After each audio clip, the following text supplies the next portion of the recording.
So what is it you do then for business owners? You say you sort of live and breathe it, but maybe give us a bit of background and explain what you do. Yeah, sure. So I help business owners who've been typically going for more than 10 years. And I help them prepare themselves, their team, and their business for the fact that they are not immortal, which sadly most people don't like to think of.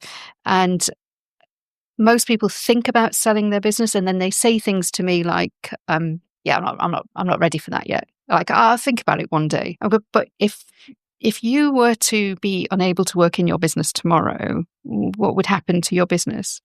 And that's the kind of exit planning that I'm talking about. I think there's 3 exits.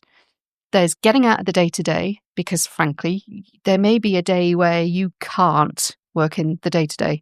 In fact, in 50% of cases, a business owner will find that they are not able to work in their business day-to-day. So it's a really good thing to plan for. So that's the first exit. Then the second exit is actually handing over control. So not only are you not there, you're not actually the controller. You might set the strategic objective, but you are actually running a business that isn't just operating without you there on a daily basis, but could operate whether you're there or not. And at that point, you're actually ready to transfer ownership. And that's the third exit. So there's always out of the weeds, out of control, out of ownership. I have to say that the first 2 sound amazing because as a business owner, you build it up, but what are you doing it for? And I think that's the sort of the big philosophical question. For me, the way I think about business is you start a business to then give you the freedom to do what you want. But if you're stuck in the business, you've lost all of your freedom. You might have the finances that come with it if it's successful, but you don't have the time. So creating the position where you take yourself out of the business and you get your time back, for me, as somebody who's not a business owner, but that would be the idea for me, would be to create a business where I'm not necessarily the person that the business depends on, so I can then step away and enjoy the sort of the fruits of the business. It's the big freedom fallacy. So most people go into business because they've either invented something or they've got an idea to do something a little differently.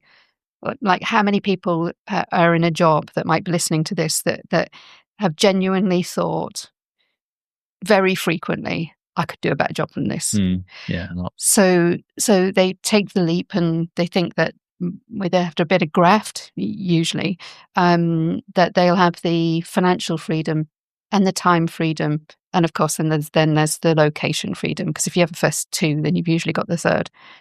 But the fallacy is that because the business is completely dependent on you, all the controls are built into you as the business owner instead of into the business. You don't have any freedom at all. You certainly don't have the financial freedom, because as you're growing, the business sucks up more cash. Therefore, you're the one that's there at midnight on a Sunday because payroll needs to be done for everyone to get paid on the Monday.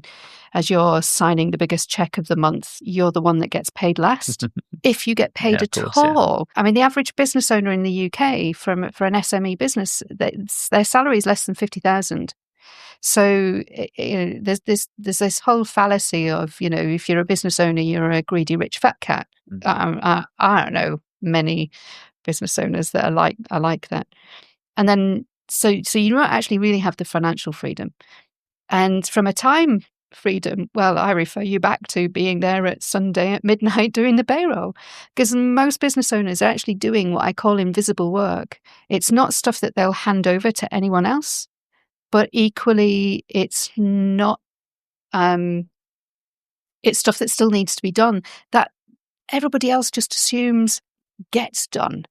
And it's a bit like if you were younger and you had a mum who kept your room tidy, then the clothes washing fairy would come into your room and it would take all the dirty stuff away and you would find clean stuff in your drawers. And it was almost like every time you open the magic drawer, there's clean underwear and clean socks.